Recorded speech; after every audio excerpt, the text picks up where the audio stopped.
This channel does not promote any violent, harmful, or illegal activities. All content provided by this channel is meant for an educational purpose only. খাস শহর কলকাতা থেকে আবারও অস্ত্র উদ্ধার।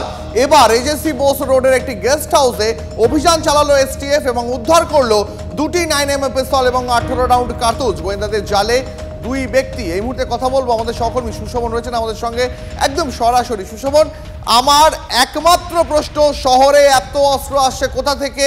গোয়েন্দারা কি করছেন, পুলিশ কি করছে? দেখো, অস্ত্র মূলত নিয়ে আসা হয়েছিল আমি যে গেস্ট হাউস রয়েছি এই গেস্ট হাউসে, আর এই গেস্ট হাউসে অস্ত্র নিয়ে কাকে দেওয়া হচ্ছিল বা কি পরিকল্পনা ছিল সেটাই এখন গোয়েন্দারা জানার চেষ্টা করছেন। আমার সঙ্গে যিনি রয়েছেন এই হোটেলের কর্মী, আপনাকে জিজ্ঞাসা করব যে এসছিল, যে দুজন অ্যারেস্ট হয়েছে তারা কখন এসছিল, কিভাবে এসছিল, কি নিয়ে এসছিল? তারা তো যখন আসে আমি ছিলাম না, তো পরে যখন আসি দেখি যে আমার আরেকজন স্টাফ ছিল আর আমার ম্যানেজার ছিল, ওনার সঙ্গে রেজিস্টার করছে। তো ওনার হাতে প্রথমে কিছু ছিল না, তারপরেও খেয়ে দিয়ে এসে বলে আমরা লাগেজে নিয়ে আসছি, তারপরে লাগেজ নিয়ে এসে রুমে গেছে। এই লাগেজে কি কি ছিল, মানে কতগুলো লাগেজ ছিল? একটাই মনেই ছিল, সেটা আর নেই। কখন আসে এসে আমরা তো সঠিক টাইমটা বলতে পারছি না, তাইও তখন কটা বাজে, এই 6টা 15-20 নাগাদ হবে। তারা কি কতদিনের জন্য আসে, কি জন্য এসেছিল সেটা বলিনি, একদিনের জন্য বর্তমানে বুকিং করেছিল। আর পুলিশ কখন এলো?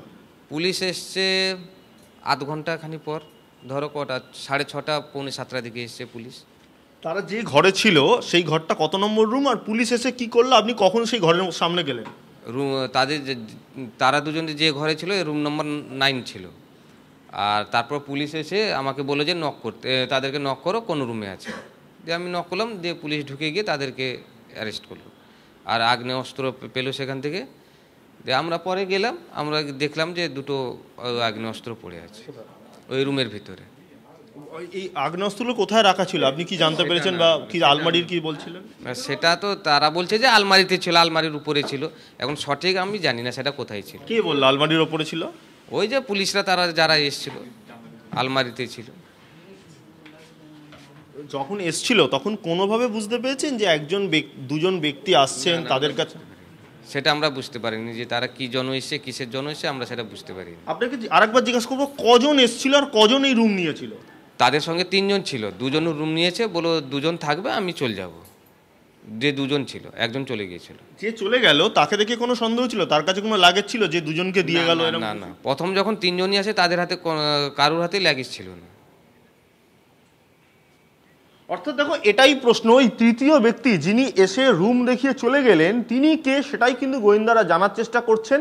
এবং এই মুহূর্তে যে দুজনকে অ্যারেস্ট করা হয়েছে সেই দুজনকে আজকে আদালতে পেশ করা হবে, এবং সেখানে পেশ করে নিজেদের হেফাজতে পেলে তৃতীয় ব্যক্তি কে এবং এরপর আরও কারা কারা নেপথ্যে রয়েছে সেটাই জানার চেষ্টা করা হবে একেবারে সুশোভন। এবং সবথেকে বড় প্রশ্ন যে উৎসবের মরশুমে শহরে কি বড় কোনো ছক ছিল দুষ্কৃতীদের, এই প্রশ্ন জানার আমরা চেষ্টা করবো অবশ্যই এর উত্তর।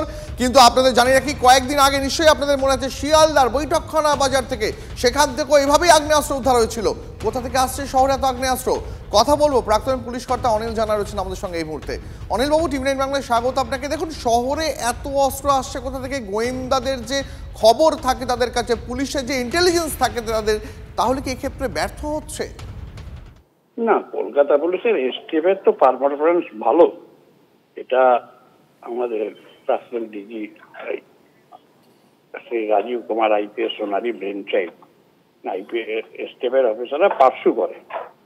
যাই হোক, এখানে যেটা হয়েছে, এই যে আর্মস পাওয়া যাচ্ছে, 9mm পাওয়া যাচ্ছে, এগুলো কোনো ব্যাপার না। এগুলো কলকাতা এবং সুবারবে 24 পরগনা, নদিয়া, মুর্শিদাবাদ, মালদা, এসব জায়গায় যে আর্মস আছে কলকাতা পুলিশের পোর্ট ডিভিশন, এগুলো হচ্ছে সমুদ্রে 1 আঁচলা জল মাত্র।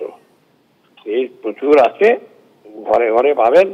এগুলো দেখবেন ইলেকশনের সময় ব্যবহার হয়, দেখছেন না? ইলেকশনে নমিনেশন দিতে গিয়ে তোমরা রিভলভার দেখতে পাচ্ছে, আর পুলিশ বলছে যে। অনিল বাবু, আপনার এটা মনে হচ্ছে যে উৎসবের মরশুমে শহরে কোনো নাশকতা মানে করার উদ্দেশ্যে এই অস্ত্রগুলো আনা হচ্ছিল? করলে তো কোনো অসুবিধা নেই, তার মানে কি আছে সেটা পুলিশ বের করতে পারবে, ঠিকই বের করবে। সেটা উৎসব কেন, সারা বছরই তো চলছে।